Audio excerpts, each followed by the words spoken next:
చంద్రగ్రహణం టైమింగ్స్ ఒకసారి చెప్పండి స్వామి. మనకి ఆ రోజు పాటించాల్సిన నియమాలు కూడా.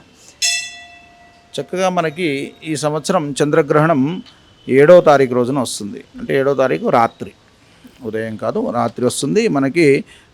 సంపూర్ణ చంద్రగ్రహణం మన దేశంలో కనిపిస్తుందండి. రాత్రి 9:56 నిమిషాలకి ప్రారంభమవుతుంది. ఆ తర్వాత 3:30 నిమిషాలకు అత్యంత పుణ్యకాలం ఉంటుంది. 1:26 నిమిషాలకి మోక్షకాలం ఉంది. మొత్తం 3 గంటల కార్యక్రమం ఉంటుంది ఇది. ఈ ప్రక్రియలో విశేషంగా 12 గంటల ముందు భోజనం చేయాలని చెప్పారు శాస్త్రీయంగా. ఎన్ని గంటల లోపల? 12 గంటల ముందు అంటే మనకి సాయంత్రం చేతగాని వాళ్ళు 1 గంట వరకు భోజనాలు ముగించుకోవాలని చెప్పారు మధ్యాహ్నం.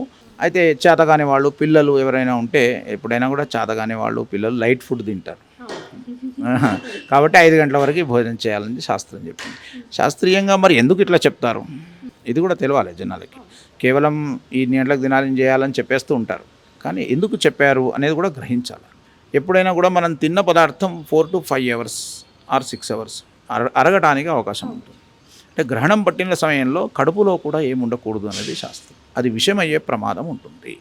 కాబట్టి భోజనం తొందరగా ముగించుకోవాలని చెప్పి శాస్త్రీయంగా చెప్పడం అనేది జరుగుతుంది. కాబట్టి మధ్యాహ్నం 1 గంటలోపు భోజనం చేసి రాత్రికి గ్రహణం పట్టిన సమయంలో పడుకోకూడదండి. చాలా ప్రమాదం. వాస్తవం మాట చెప్తున్నాను. పడుకోకూడదు. ఏం చేయాలి మళ్ళీ ఆ టైంలో? అనుష్ఠానం చేసుకోవాలి, దైవ ధ్యానం చేసుకోవాలి. ఎందుకు అట్లా? మరి దైవ ధ్యానం ఎందుకు చేయాలి? టీవీ చూడొద్దా? గ్రహణం చూడొద్దా? గ్రహణం చూడొద్దని ఎక్కడ చెప్పలేదు. గ్రహణం అందరూ చూడొచ్చు, కానీ తట్టుకునే శక్తి ఉన్నవాళ్ళు చూడాలి. కొంతమందికి తట్టుకునే సూర్యగ్రహణం ఉందనుకోండి, తట్టుకోలేరు. చంద్రగ్రహణం అయితే పెద్ద ఇబ్బంది అనిపించదు. అయితే ఈ మరి కొన్ని నక్షత్రాల వాళ్ళు చూడొద్దు, కొన్ని రాశుల వాళ్ళు చూడొద్దు అని చెప్తుంటారు. సరే, వాస్తవం మాటనే. ఎందుకు చూడకూడదు అంటే ఎప్పుడైనా కూడా గ్రహణం పట్టే క్షేత్రానికి ఈ రాశులు దగ్గరగా ఉండడం వల్ల దాని ప్రభావం తీవ్రంగా ఉంటుంది. కాబట్టి జాగ్రత్తగా ఉండాలని చెప్పడం జరిగింది. ఎప్పుడైనా గ్రహణ సమయంలో గ్రహణం పట్టే కంటే ముందు 9:55 చెప్పాం కదా టైము, అప్పుడు స్నానం చేసి పట్టు కానీ, కాటన్ కానీ, పట్టు కానీ వస్త్రం కట్టుకొని చిన్న ఒక మ్యాట్ వేసుకొని, మ్యాట్ అంటే ప్లాస్టిక్ది కాదండి, దర్భ. ప్లాస్టిక్ ఇవన్నీ కూడా మనం తయారు చేసుకునే దర్భలు భగవంతుడు ఇచ్చినాయి. దర్భ వేసుకొని దాని మీద కూర్చొని చక్కగా భగవన్నామాన్ని ఏదొస్తే ఓం శ్రీరామ శ్రీరామ్ అనుకుంటా కూర్చున్నా చాలు. భగవన్నామం చేయాలి. ఎందుకు చేయాలి భగవన్నామం అంటే గ్రహణం పట్టిన సమయంలో భగవంతుడికి కూడా శక్తి తక్కువగా ఉంటుందన్నమాట. మనం రక్షించేవాడేవాడు కదా, మరి వాడి శక్తి తక్కువగా వాడి శక్తే తక్కువ. ఇంటి యజమానికి శక్తి తక్కువ ఉందంటే ఇంట్లో ఉండే పిల్లల పరిస్థితి ఏ విధంగా ఉంటుందో.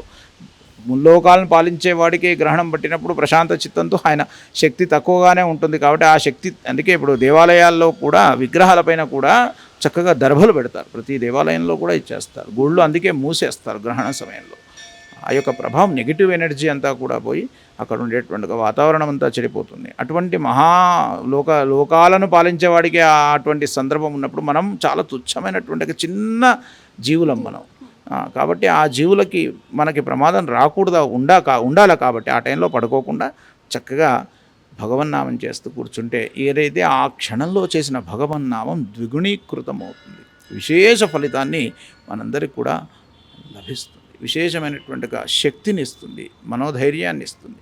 కాబట్టి ఆ టైంలో ఆ రకంగా ఉండి తర్వాత స్నానాదులు అన్నీ చేసుకొని ఇల్లంతా శుద్ధి చేసుకొని దేవతార్చన ఉన్నవాళ్ళు దేవతార్చన ఇంట్లో ఏ రకంగా వాళ్ళు రోజు చేసుకునే అర్చన ఏ విధంగా ఉంటుందో ఆ విధంగా చేసుకొని తర్వాత ముందు వండిన పదార్థం కాకుండా మళ్ళీ వండుకొని భోజనం చేస్తే అది ఉదయాత్పూర్వం సూర్యోదయం అయిన తర్వాత చేసుకుంటే బాగుంటుంది నా సలహా మీకు చెప్పడం.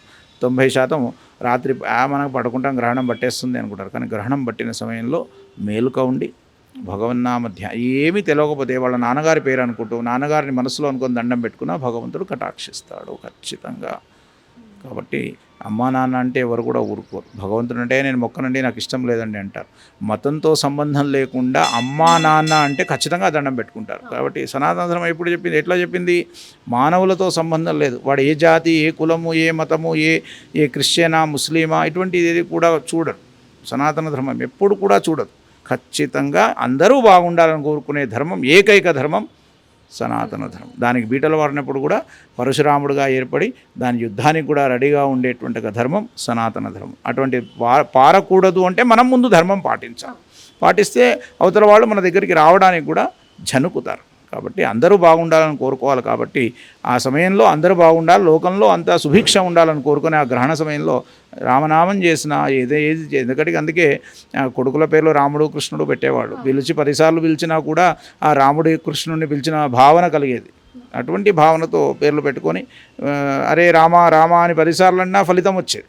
అందుకే ఇప్పుడు వాళ్ళ నాన్నగారిది అమ్మగారిది ఎట్లయినా కూడా భగవంతుడి పేర్లే ఉంటాయి కాబట్టి ఆ భగవన్ నామం చేసినట్టుగా ఉంటుంది, అమ్మ నాన్నని తలుచుకున్నట్టు కూడా ఉంటుంది, అన్ని విధాలా బాగుంటుందని నా సలహా. ఆ తర్వాత గ్రహణం వీడిన తర్వాత చక్కగా స్నానం చేసుకొని బ్రాహ్మీ ముహూర్తంలో పూజ చేసుకొని వంట చేసుకొని భోజనం చేసి దిన కైంకర్యం, రోజువారీ కైంకర్యం, ఎట్లా ఉద్యోగాలు పోయేవాళ్ళు ఉద్యోగాలు పోవచ్చు.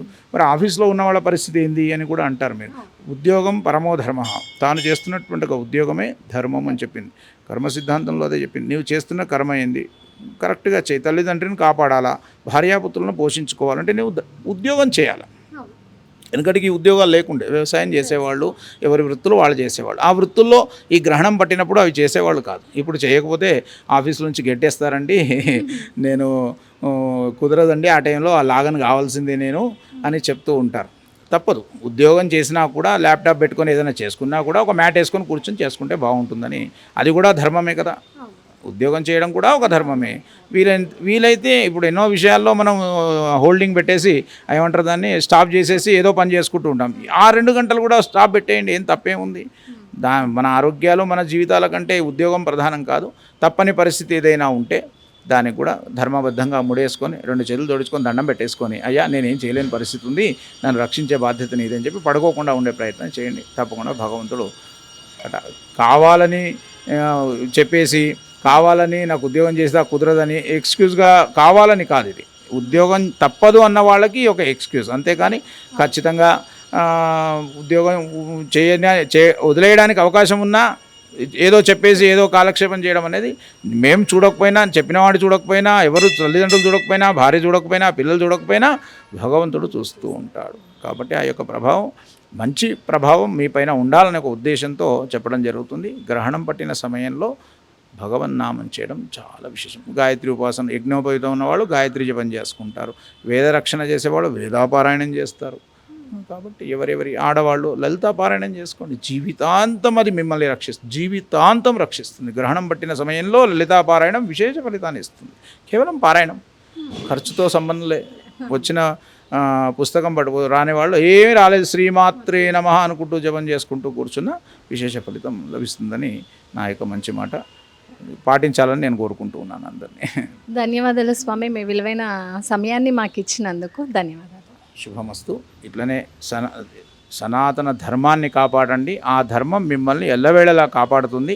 ఎప్పుడైనా కూడా టీవీల్లో, ఫోన్లో ఇప్పుడు నేను చెప్పిన ఏదైనా కూడా మిస్టేక్స్ ఉన్నా కూడా వాటిని మెన్షన్ చేసుకోకుండా ఏ మాట ఎందుకు చెప్పారు అనేది మనసులో పెట్టుకొని ఆ రకంగా ట్రావెల్ చేసే ప్రయత్నం చేయండి. నేను చెప్పిందే చేయండి అని కాదు, ఏది నిజమో అది చెప్పే ప్రయత్నం చేసేవాళ్ళనే, వాళ్ళే మాత్రమే వినండి, వాళ్ళ మాటలే ముందుకెళ్ళండి. మీ ఇంటి పక్కకు దేవాలయంలో అర్చకుడు ఉంటే వాడు ఆ బ్రాహ్మణుడు చెప్పే మంచి మాట ఉంటే తప్పకుండా వినండి. ఇంట్లో తల్లిదండ్రులు ఏ విధంగా మనల్ని అయితే మంచి దారిలో నడిపించడానికి చెప్తూ ఉంటారో బ్రాహ్మణుడు కూడా ప్రతి ఒక్కరికి అందుకోసమే చెప్తాడు, అంతేకాని మిమ్మల్ని మిస్గైడ్ చేయడానికి కాదు. ఏదైనా మీకు ఇబ్బందిగా అనిపించి ఇది కరెక్ట్ కాదేమో అనిపిస్తే దాన్ని వదిలేసేయండి, కానీ దానికి కోఆపరేట్ చేయకండి, వదిలేయండి. దాన్ని నిందించకండి, నిందించి మళ్ళీ బ్రాహ్మణ నింద అదో ప్రమాదం.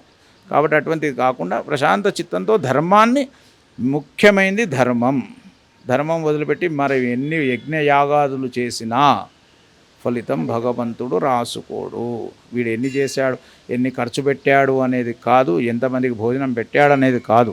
అవన్నీ పెట్టడానికి కారణమైనటువంటి ఒక తల్లిదండ్రి భగవంతుడు ప్రధానం. అక్కడ మనం పట్టించుకోకుండా కేవలం నేను చూపించుకోవడానికి చేస్తానంటే కేవలం చూపించడమే. ఆయన కూడా భగవంతుడు నేను చూపిస్తున్నాను చాలరా అంటాడు, వచ్చేది ఏమీ ఉండదు.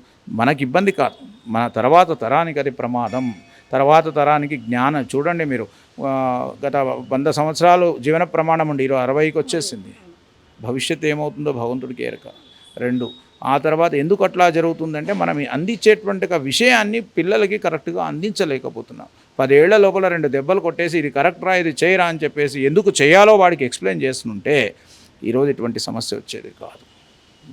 కాబట్టి ఎక్కడైనా చుట్టుముట్టుండే దేవాలయాన్ని కాపాడండి, ఇంట్లో ఉండే వాతావరణాన్ని మంచిగా కాపాడుకోండి. పిల్లలని రోజుకు ఒక శ్లోకం, పొద్దున ఒకటి, సాయంత్రం ఒకటి 10 నిమిషాలు టైం తీసుకొని మీకు రాకపోతే చాలా మాధ్యాలు వచ్చాయి, వాటి ద్వారా విని పిల్లలకు నేర్పించండి. తల్లిదండ్రులు చెప్తే వినని విద్యార్థులు, వినని పిల్లలు ఎవ్వరూ లేరండి. ఖచ్చితంగా ఎవ్వరు చెప్పకపోయినా తల్లి చెప్తే వింటారు. ఎంత దుర్మార్గుడైనా తల్లి చెప్తే వింటాడు. ఒకసారి కాదు, 2 సార్లు చెప్పండి, 4 సార్లు చెప్పండి. విని ఆ పిల్లని 10-12 ఏళ్ల లోపల అలవాటు వేశారంటే వాడు 60 ఏళ్ళైనా మర్చిపోడు. ఖచ్చితంగా వాడు నేర్చుకుంటాడు. వాడి ద్వారా తన పిల్లలకు నేర్పించే ప్రయత్నం చేస్తాడు. కాబట్టి మనం కాపాడితేనే భవిష్యత్తు ఉంటుంది. మనం పట్టించుకోకుండా, మనం కాపాడకుండా నాకేం అవసరం అనుకుంటే రేపొద్దున నీవు నాకు అవసరం లేదని సమాజం అంటుంది. ఆ తర్వాత భవిష్యత్తు చాలా అంధకారంలో వెళ్ళే ప్రమాదం ఉంది. కాబట్టి ధర్మో రక్షతి రక్షిత. మనల్ని రక్షించేవాడు భగవంతుడు. భగవంతుడిని రక్షించాలంటే ధర్మం రక్షించాలా. ధర్మం కాపాడబడితేనే భగవంతుడు అక్కడ ఉంటాడు. లేకుంటే ఆయన నీ కర్మ నువ్వు అనుభవించు అని వదిలేస్తాడు. తర్వాత అయ్యో నాకు దేవుడు ఏమి ఇవ్వట్లేదంటే ఎందుకు ఇస్తాడు? నువ్వు చేసింది ఏముంది ధర్మంగా అనేది ప్రధానం. కాబట్టి ధర్మాన్ని రక్షించే ప్రయత్నం చేయండి. వినాయక ఉత్సవాలు బ్రహ్మాండంగా జరుపుకోండి, ధర్మబద్ధంగా జరుపుకోండి. వినాయక చవితి శుభాకాంక్షలు మళ్ళొకసారి అందరికీ కూడా శుభమస్తు. ఓం శాంతి శాంతి శాంతి. ధన్యవాదాలు స్వామి. చూసారు కదా వినాయక ఉత్సవాలు ఎలా జరుపుకోవాలి, చంద్రగ్రహణం రోజు పాటించాల్సిన నియమాలు, ఏ టైమింగ్ నుంచి ఏ టైమింగ్స్ వరకు ఉన్నాయి అనేది అర్చక స్వామి వారు మనకు చాలా క్లియర్గా చెప్పారు. ఇది వాళ్ళ ప్రోగ్రామ్.